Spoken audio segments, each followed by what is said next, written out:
just before the Leader of the Opposition comes in, can I say that I'm very conscious today that from the front benches we are having long questions and long answers. I want backbench members to get in on this session, and I appeal to the front benches to take account of that fact. Mr. David Cameron. Mr. Speaker, the Prime Minister is right that our armed forces and their families are watching this debate, but they do expect on this issue responsible questions to hold the government to account and proper answers from the government. That is what we're talking about. The Prime Minister mentions the International Helicopter Fund. Will he accept that so far, this was announced 16 months ago, it has not yet added one single helicopter? Let me take one specific group of helicopters. What the public will find hard to understand is that we have 500 helicopters as a country, and yet less than 30 of them are in Afghanistan. Take one group specifically. Why are the 8 Chinooks that were delivered in 2001 at a great cost, why is it that only one of them is now ready? Why hasn't there been greater urgency? That is a legitimate question, and it actually requests a proper answer. The Chinooks are in the process of being adapted for Afghanistan. Can I also say, as regards the Allies' contribution, that 3 helicopters have either arrived or are about to arrive. 11 in total have been promised. 30 million has been put into the helicopter fund by us and others. Can I just explain to him that helicopters have got to be adapted for the terrain in Afghanistan? They are dealing with excess heat and with heights. Our helicopter crews have got to be trained for that particular operation in Afghanistan.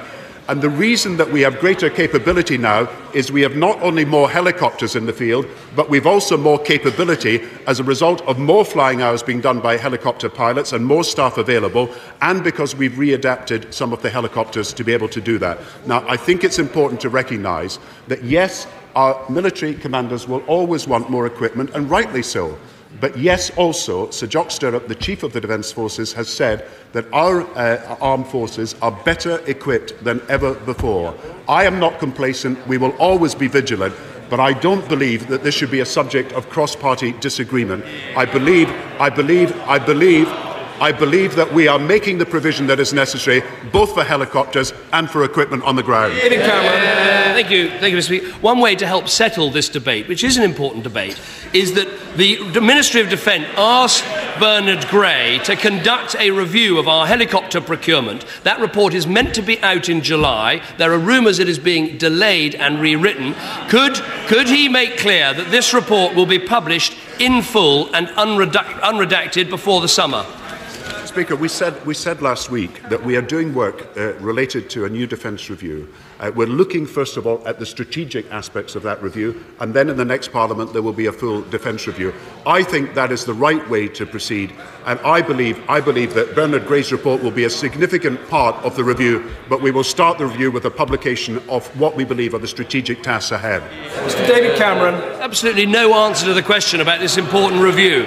What the public wants to know is that the government has got a relentless commitment to getting this right. And I have to say, they look at the fact we are on our 4th Defence Secretary in 4 years. We've got defence procurement shared by 2 unpaid and basically part-time ministers, and the Secretary of State ranks 21st out of 23 in the Cabinet. Aren't the public right to ask, is the commitment, is the relentless activity really there?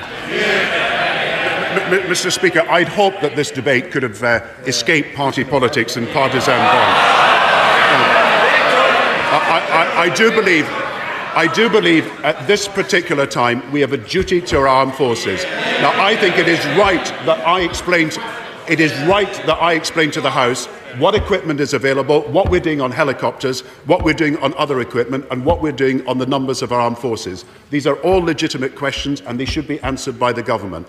But I hope that the all-party agreement on what we do in Afghanistan and what we have to do to defeat terrorism will remain in being. And I hope we will recognise that in this particular exercise, Operation Panther's Claw, we are doing everything we can and will continue to do that to support our brave and courageous armed forces who are both professional and determined and need all and will have all our support. Yeah.